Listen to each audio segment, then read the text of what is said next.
शरद ने कड़ी नंबर 2 कर दिया है। शरद बताएं आज के नवरत्न शेयर।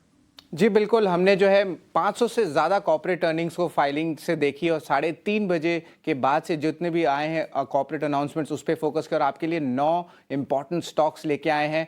आप कागज़ और कलम लिख लीजिए। और इम्पॉर्टेंट बात है कि सबसे पहला स्टॉक रहेगा वो है बजाज फाइनेंस। यहाँ पे सबसे बड़ा वन ऑफ द लार्जेस्ट जो है एनबीएफसीज है इंडिया का। और यहाँ पे जो नंबर्स देखने मिले हैं, यहाँ पे नेट इंटरेस्ट इनकम ले लीजिए या प्रोविजंस ले लीजिए या पैट, तीनों सेगमेंट्स में जो है अच्छी ग्रोथ आई है और inline set of numbers largely कहे हैं। लेकिन जो मैनेजमेंट एक्सपेक्टेशंस है वो इंपॉर्टेंट है। यहाँ पे उन्होंने कहा है कि लगभग 25 से लेकर 30 बेसिस पॉइंट्स तक का निम्स यानी कि जो नेट इंटरेस्ट मार्जिन होती है उसमें गिरावट देखने मिल सकता है। अब इसका रीज़न यही है कि कॉस्ट ऑफ फंड्स होते हैं, क्योंकि ब्याज दर अभी भी हाई लेवल्स पे है, उसके कारण जो है वो इम्पैक्ट देखने मिल सकता है। हालांकि largely inline set of numbers है। दूसरा स्टॉक जो फोकस में रहेगा वो है एलटीटीएस।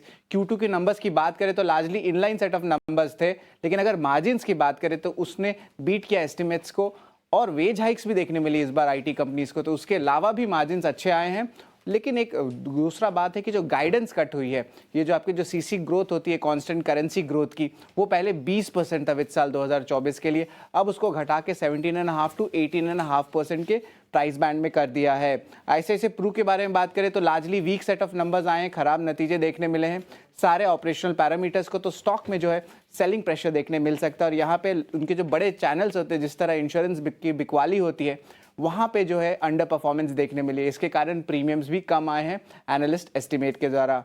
बात करें हुड को भी फोकस में रहेगा और यहाँ पे ओएफएस आ रही है, लगभग 7% तक की ओएफएस रहने वाली है। और जिसका फ्लोर प्राइस रखा है वो है 79 रुपीज़ पर शेयर, यानी कि अगर जो करंट मार्केट प्राइस के बारे में बात करें तो लगभग 12% डिस्काउंट पे है।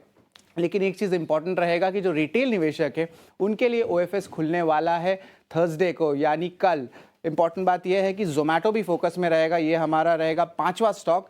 इस पे जो है जोमेटो में 2 पॉजिटिव न्यूज़ फ्लोज आ रही है। एक, आईआरसीटी के साथ इनका करार हुआ है, अगर आप ट्रेन में चढ़े हैं और आप प्री ऑर्डर कर रहे हैं मील्स तो जोमेटो आके वो डिलीवर करेगा। तो ये एक इंपॉर्टेंट डेवलपमेंट आया है। दूसरा डेवलपमेंट आया है स्विगी जो जोमेटो का कॉम्पिटिटर है, उनके वैल्यूएशन बढ़ गए हैं। जो इन्वेस्को ने मार्कअप कर दिया वैल्यूएशन को, 40% से ज़्यादा वैल्यूएशन मार्कअप किया है। अब आप सोच रहे होंगे इसका इंपॉर्टेंस जोमेटो में क्या है। याद रखिए जोमेटो का 55% मार्केट शेयर है और स्विगी का जो है बाजार में 45% का मार्केट शेयर है। तो अगर स्विगी के वैल्यूएशन अनलिस्टेड मार्केट्स या प्राइवेट मार्केट में बढ़ रहे हैं तो एक positive rub off effect Zomato में भी देखने मिल सकता है। अब बात करेंगे, जो 6 स्टॉक रहेगा वो है ओरिएंट सीमेंट का। यहाँ पे रिपोर्ट्स आ रही हैं कि जो ओरिएंट सीमेंट के प्रमोटर हैं उन्होंने अदानी ग्रुप को अप्रोच किया है कि यहाँ पे वो अपनी स्टेक को जो है वो बिकवाली कर सके। अब इनका जो स्टेक ऑलरेडी 39% स्टेक होल्डिंग करते हैं और इसका जो वैल्यू है वो 1540 करोड़ रुपए का है। और स्टॉक में ऑलरेडी 3 महीने से तेजी देखने मिली है, स्टॉक 30% से ज़्यादा का ग्रोथ दिखाया है।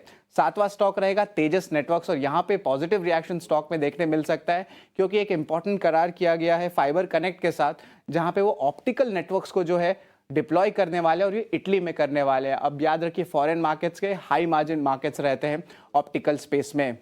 और जो 8वां स्टॉक जो फोकस में रहेगा वो है बिग बोल्ड ब्रोकरेज आज का, वो फोकस में है L&T फाइनेंस। नुवामा की रिपोर्ट आई है, इनिशिएट किया है बाई के साथ और जो लक्ष्य रखा है उसके बारे में बताएं तो 160 रुपये प्रति शेयर का लक्ष्य है।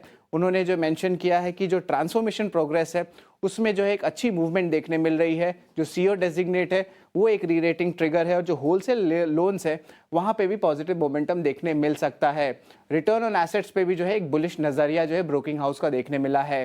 और जो आखिरी स्टॉक रहेगा जो हमारे फोकस में रहेगा और जिस स्टॉक के लिए मैं जाना चाहता हूँ वो है आपका खबर सेगमेंट में पॉलीकैब। अब इस स्टॉक में इंपॉर्टेंस इसलिए है क्योंकि यहाँ पे बज़ आ रही है कि स्टॉक जो है MSCI की इंक्लूजन हो सकती है उसके स्टॉक की इस इंडेक्स में नवंबर के महीने में।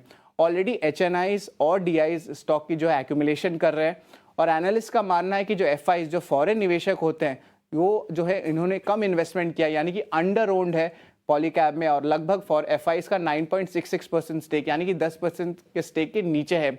तो फ्लोज में एक्सपेक्टेशन बढ़ सकती है और आज जो है Q2 नंबर्स आने वाले हैं पॉलीकैब के, तो यहाँ पे भी बाजार का एक्सपेक्टेशन है कि नंबर स्ट्रांग देखने मिल सकते हैं, स्पेशली केबल वायर सेगमेंट में और FME सेगमेंट का रेवेन्यू आउटलुक लेके। तो इन 9 स्टॉक्स को जो है ज़रूर से आप नोट करिएगा और इन स्टॉक्स में जो है आपने रडार में रखिए दिन के ट्रेड में।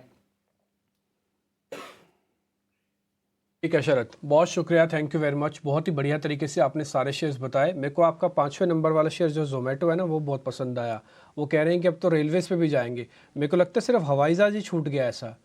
अब सिर्फ एक एयरप्लेन ही छूट गया जहाँ पे जोमेटो डिलीवरी नहीं करता, और सब जगह डिलीवरी होनी शुरू हो गई है अब रेलवेज़ पे भी डिलीवरी होगी। अच्छी बात है, बढ़िया है।